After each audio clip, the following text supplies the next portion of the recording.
Shalom sahabat yang baik hati, salam sehat selalu bagi kita semuanya. Marilah kita bersatu di dalam doa. Kasih karunia dan damai sejahtera dari Allah Bapa dan dari anaknya Tuhan Yesus Kristus kiranya menyertai kamu sekalian. Amin. Firman Tuhan bagi kita pada hari ini tertulis dalam Kejadian 18 ayat 22 sampai 33.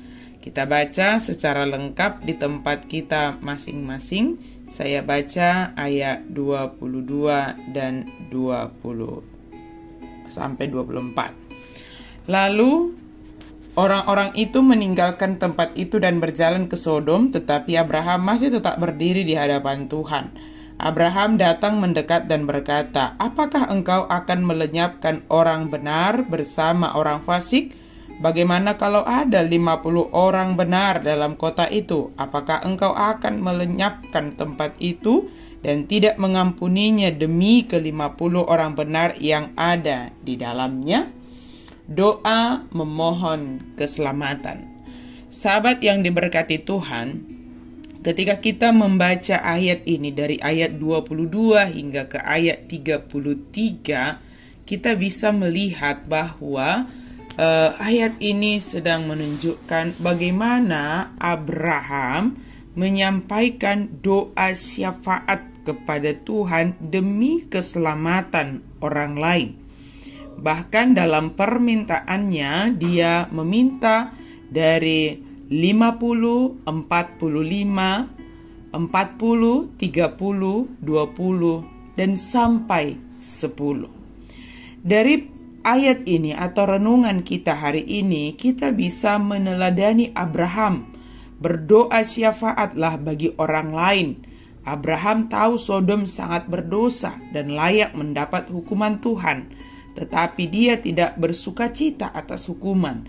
Justru ia merasa pedih, merasa prihatin. Karena itulah dia berdoa syafaat untuk kota itu. Karena itulah di dalam doa syafaatnya itu sebagai bentuk kasih terbesarnya. Karena kita berdoa bukan untuk mereka yang layak menerimanya, tetapi untuk mereka yang membutuhkan belas kasihan. Abraham berdoa dengan kerendahan hati. Dia bahkan mengatakan, "Sesungguhnya aku telah memberanikan diri berkata kepada Tuhan, walaupun aku debu dan abu." Abraham mengenal dirinya tidak layak untuk berdoa syafaat itu, tetapi dia berani berdoa syafaat karena dia sangat mengenal sifat Allah yang penuh kasih. Abraham bersyafaat dengan sangat tekun. Dia tidak hanya meminta satu kali, tetapi Abraham berdoa berulang kali kepada Tuhan. Semua dia lakukan demi keselamatan orang-orang berdosa yang sama sekali tidak dia kenal. Karena itu ada mengatakan doa syafaat sejati adalah doa yang tidak cepat menyerah. Ia terus berdoa menyampaikan permohonannya kepada Tuhan.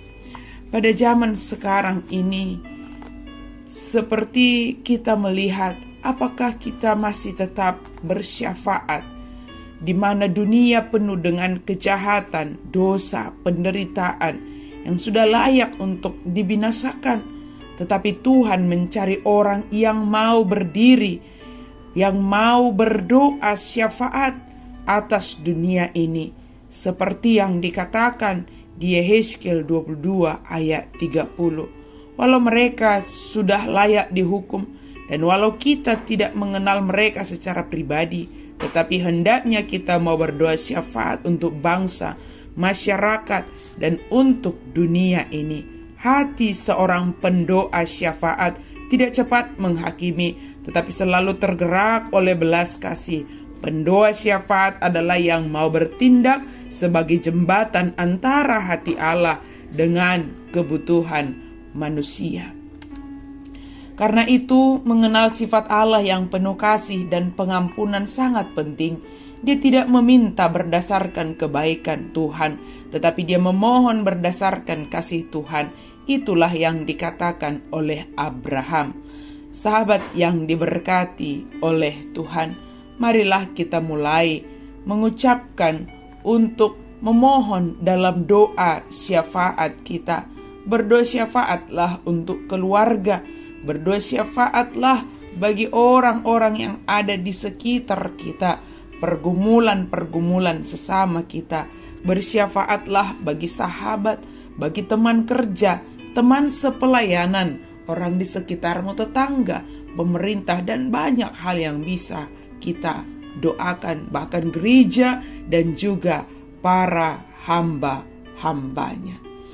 Sahabat yang diberkati oleh Tuhan, kehadiran sejumlah kecil orang benar bisa menjadi alasan bagi Tuhan untuk tidak menjatuhkan hukumannya. Tuhan tidak melihat jumlah yang sangat besar, tetapi melihat kualitas iman kita. Kita bisa menjadi penjaga dunia ini bila kita mau menjadi orang benar di tengah dunia yang jahat, yang sedang tidak baik-baik saja ini. Inilah harapan Tuhan dan tantangan bagi kita orang percaya hari ini. Hiduplah sebagai orang benar di mata Tuhan. Sedikit orang benar bisa menjadi alasan dia menunda murkanya atas sebuah kota, dan Tuhan mencari 10, bukan 1. Karena itu mari bangunlah komunitas orang-orang benar, dan kita bisa menjadi tembok, tempat di mana Tuhan memakai kita sebagai alatnya untuk menyatakan kebaikan keselamatannya. Amin. Mari kita berdoa. Terima kasih Tuhan untuk firman-Mu. Pakailah kami menjadi alat-Mu Tuhan. Kami mau berdiri menjadi pendoa syafaat. Biarlah kami boleh peduli kepada orang-orang di sekitar kami melalui doa-doa kami Tuhan.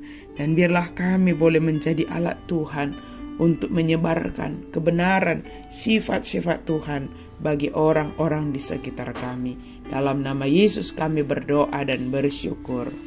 Amin.